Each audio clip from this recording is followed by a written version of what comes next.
दोस्तों नमस्कार। आज बड़ा ही गंभीर विषय है, आप इस विषय पर चर्चा सुने। और सबसे पहले मेरा, आप चैनल देखते हैं लेकिन आप चैनल को सब्सक्राइब ही नहीं करते, ये बहुत ही गलत बात है। जब तक आप चैनल सब्सक्राइब नहीं करेंगे, हमारी रीच कैसे बढ़ेगी, हमारा उत्साह कैसे बढ़ेगा। आप हमारे हितैषी हैं, शुभचिंतक हैं, लेकिन यूट्यूब में जब तक आप सब्सक्राइब नहीं करेंगे, इस हितैषी और शुभचिंतक की कोई वैल्यू नहीं है, क्योंकि हमारे सब्सक्राइब नहीं बढ़ते हैं, लोगों में संदेश नहीं जाता है। इसको आप व्हाट्सएप पर भी भेज सकते हैं, आप फेसबुक पर भी डाल सकते हैं। ये आपका एहसान होगा, ये करेंगे और हमारे चैनल को सब्सक्राइब करें, क्योंकि हमारे चैनल को तो वैसे रोकने के लिए इस्लामिक गुंडों की फ़ौज लगी हुई है, क्योंकि हम इस्लाम की सच्चाई बता रहे हैं और आप हमको सपोर्ट भी कर सकते हैं। तो इसी के साथ अब हम शुरू करते हैं। एक बहुत ही गंभीर विषय है। एक अच्छा इंसान इंसान हो सकता है? एक अच्छा मुसलमान अच्छा इंसान हो सकता है? बिल्कुल भी नहीं हो सकता। क्योंकि अच्छा मुसलमान कौन होता है इस्लाम की नज़र में? अच्छा मुसलमान वो है जो पूरी दुनिया में इस्लाम फैलाए।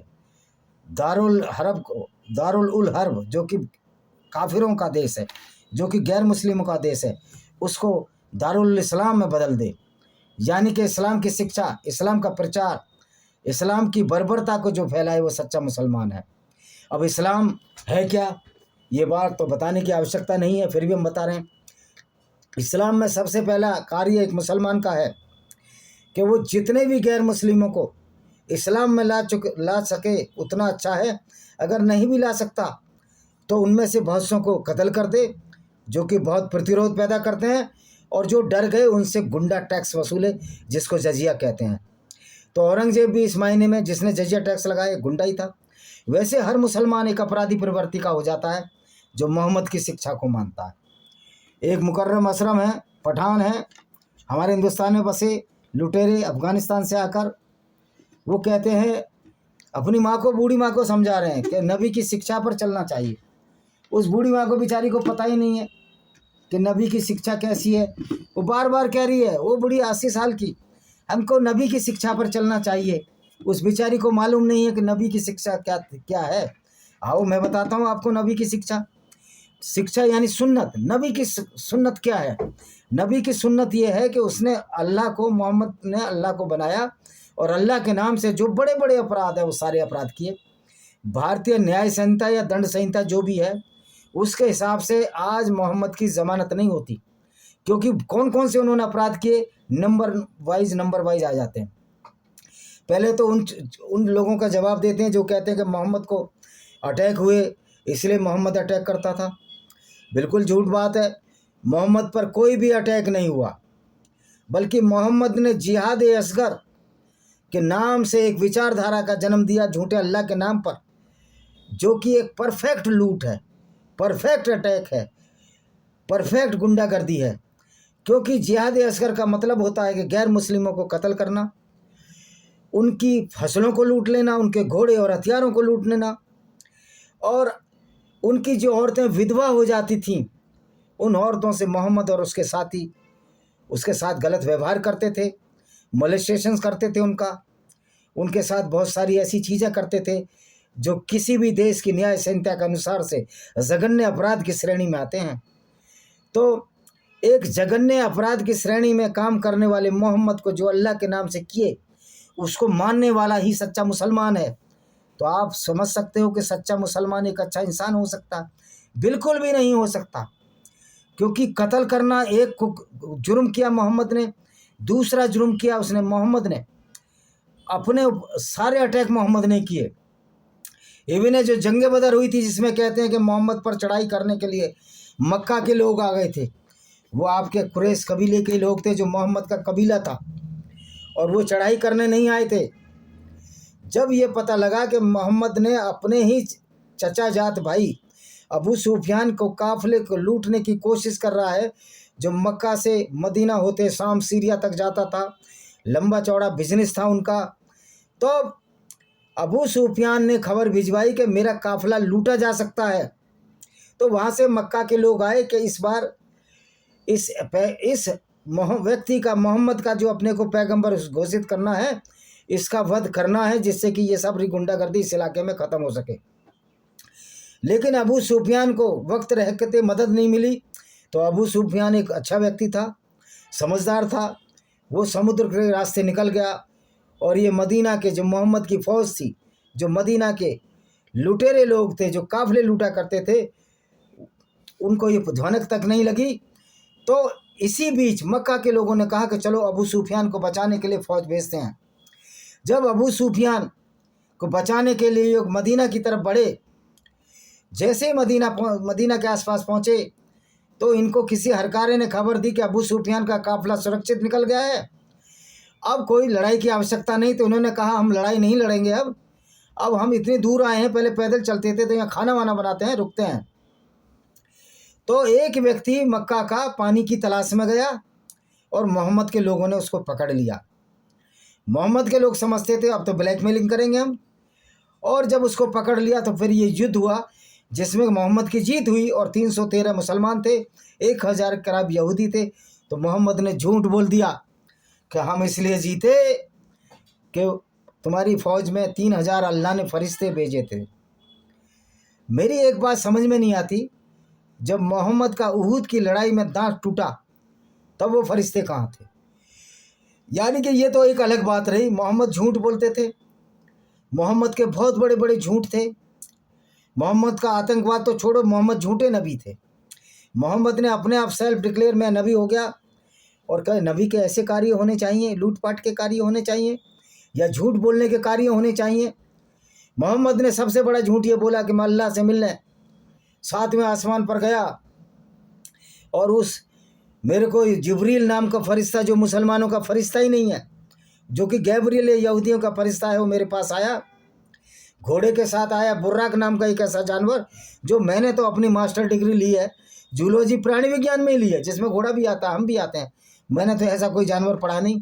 पता नहीं कौन सा साइंसदान था जिसने बुर्राक नाम का घोड़ा मोहम्मद को भेंट किया बनाकर, कौन सी जेनेटिक डिफ्रेंशिएट किया, उस कौन सा जेनेटिक मटेरियल इकट्ठा करके लाया मोहम्मद के लिए। जिब्रील कौन सा फरिश्ता था, कौन सा वो साइंसदान था, कौन सा अल्लाह साइंसदान था जो इस तरह का घोड़ा बनाकर मोहम्मद को लिया है? तो मोहम्मद ने ये झूठ बोला, कोई फरिश्ता नहीं आया था, ना कोई घोड़ा आया था। अब ये कहाँ गया था मैं बाद में बताऊंगा इस किस्से के बाद। फिर ये बोला कि मैं मेरा दिल धोया आबे जमजम से। आबे जमजम वो पानी है जहाँ सड़े हुए कुत्ते मरे हुए जानवर पड़े रहते थे उसका, और ये तो वजू भी कर लिया करते थे, इनकी हदीसों में है। और मेरा दिल धोया, निकाल कर दिल को साफ़ किया। यानी कि पहली जो सर्जरी हुई थी ओपन हार्ट वो मोहम्मद की हुई इस हिसाब से। तो अब दिल की बजाय अगर मोहम्मद का दिमाग साफ कर देता, अगर कोई अल्लाह है, वैसे तो कोई अल्लाह नहीं है, तो कम से कम उसका दिमाग तो ठीक रहता, इस तरह की पागलपन की हरकतें तो ना करते जो उन्होंने पूरी ज़िंदगी की। और फिर दिल धो दिया, ये भी झूठ। फिर उसने उस मस्जिद में भी नमाज़ पढ़ ली जो मस्जिद बनी नहीं थी, बैतुल मुक़द्दस अल-अक़सा मस्जिद, जो कि आज इजराइल में है, जिसको कि इनके तीसरे खलीफा उस्मान ने बनाया मोहम्मद की मौत के बाद। वहाँ भी इसने नमाज़ पढ़ ली, 1,20,000 फरिश्तों को इसने नमाज़ पढ़ा दी। ये वहाँ इमाम बन बैठे। और जब फिर अल्लाह से मिलने गए और उन फरिश्तों से ही मिलने गए, मोजिज़ से मिलने गए, तो मोजिज़ का चौकीदार पूछता ये कौन आया है? क्या मोहम्मद की मुलाकात बैतुल मुक़द्दस जो कि इजराइल में है, वहाँ जब नमाज़ पढ़ाई इमाम बनकर, क्या पहचान नहीं पाए मोहम्मद को? आज हमारा एक भी प्रधानमंत्री है कोई देश का, उसको करोड़ों लोग जानते हैं। अगर टेलीविज़न पर भी ना देखें, अगर सामने मेरा टीचर मेरे को पढ़ा रहा है या मेरे प्रिंसिपल जहाँ 10-12 हज़ार छात्र अध्ययन करते हैं, क्या हम उनको अपने प्रिंसिपल महोदय को नहीं पहचानेंगे? पहचानेंगे ना। तो मोहम्मद ने यहाँ भी झूठ बोला। और फिर एक कहानी गढ़ दी, मैं 7वें आसमान पर गया, फिर मैं औरतें देखी, नरक में औरतें ही औरतें भरी मिली, क्योंकि मोहम्मद को औरतों से नफरत थी, इसलिए मोहम्मद औरतों से बलात्कार कराया करता था मोहम्मद। तो ये दूसरा ये झूठ बोला। अब ये गया कहाँ था? ये गया था अपनी पूर्व प्रेमिका, जो अभी इब्न तालिब की बहन, जो इसका दामाद था और इसके चाचा अबू तालिब की लड़की उम्मा हानी थी, ये उसके घर गया था, जिसका रिश्ता उसके चाचा ने मने कर दिया था।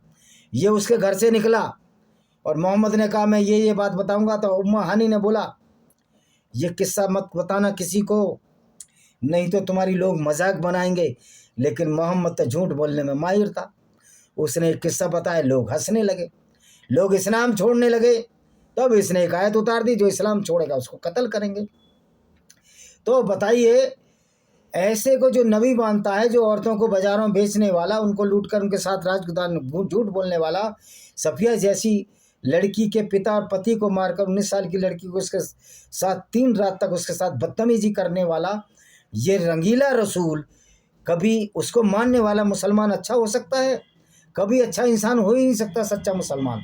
जो 5 वक्त की नमाज पढ़ता है, जो कहता है मैं तो सच्चा नमाजी हूँ, उसी मुसलमान से डरो, क्योंकि वही आतंकवादी बनता है।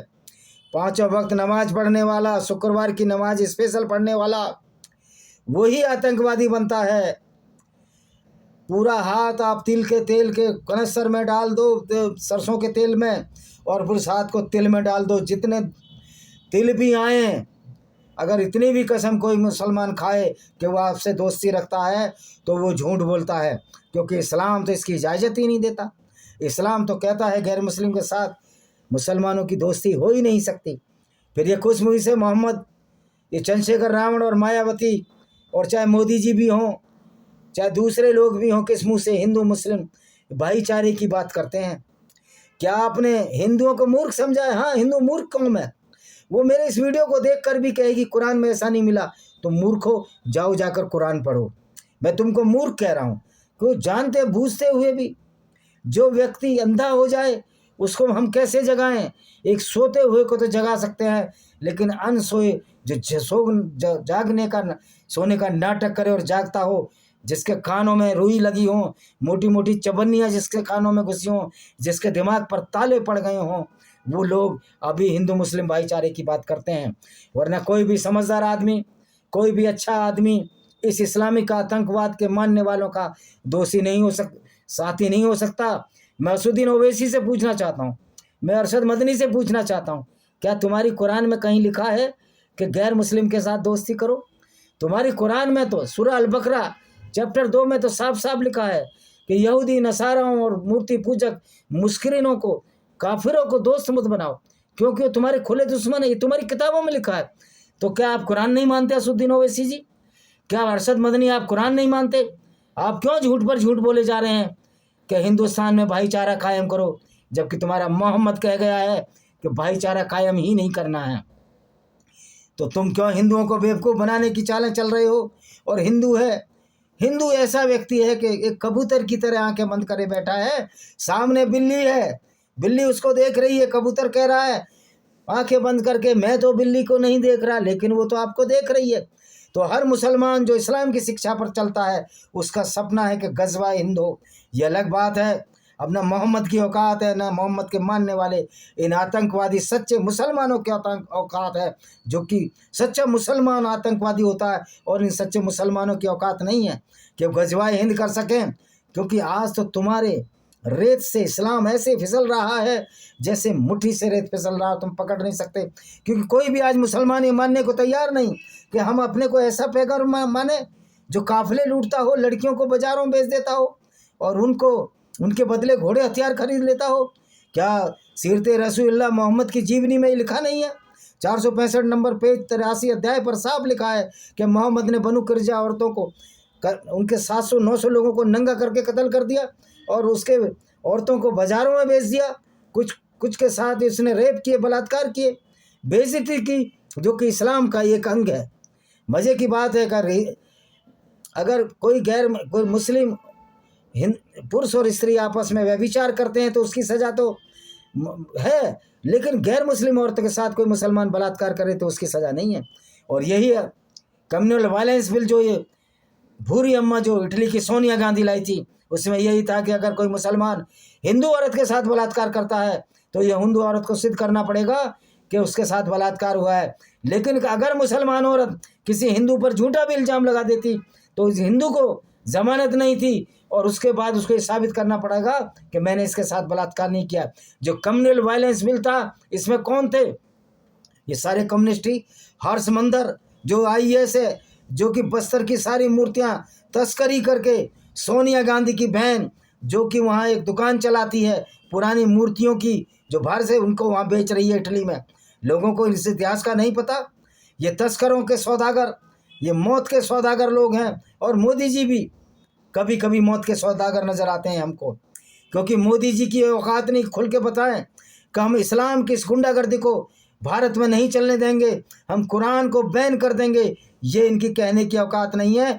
यहाँ तक कि आरएसएस, वो तो चोरों का सरदार है, अली बाबा मर्जीना की तरह इनका वध जरूर होगा। आरएसएस तो मुस्लिम राष्ट्रीय मंच बनाता है, यानी कि मुस्लिम पहले राष्ट्रवाद में।